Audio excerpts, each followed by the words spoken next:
సీఎంఏ ఫలితాల్లో శ్రీమేధ విద్యార్థులు ప్రభంజనం సృష్టించారు.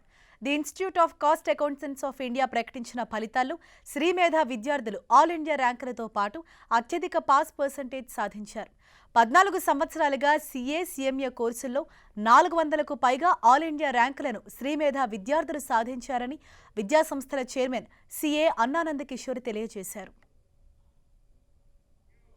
ఇంటర్మీడియట్ నుంచి సీఏ, సీఎంఏ కోర్సులకు సీనియర్ అధ్యాపకులచే క్రమశిక్షణతో కూడిన కోచింగ్ ఇవ్వటంతో ఈ ర్యాంకులు సాధించారని తెలిపారు. ఈ విజయం సాధించడానికి అధ్యాపకేతర సిబ్బంది సహకారం ఎంతగానో ఉందని వారికి అభినందనలు తెలిపారు. ర్యాంకులో ఉత్తీర్ణత సాధించిన విద్యార్థులను శ్రీమేధ చైర్మన్ అన్నా నందకిషోర్, డైరెక్టర్ శ్రీలక్ష్మి, అధ్యాపకేతర సిబ్బంది అభినందించారు. Institute of cost accountants of India వారు నేడు విడుదల చేసిన సీఎంఏ ఫైనల్ అండ్ సీఎంఏ ఇంటర్ ఫలితాల్లో శ్రీమేధ విద్యార్థులు 5 ఆల్ ఇండియా ర్యాంకులు మరియు అత్యధిక పాస్ పర్సంటేజ్ సాధించారు.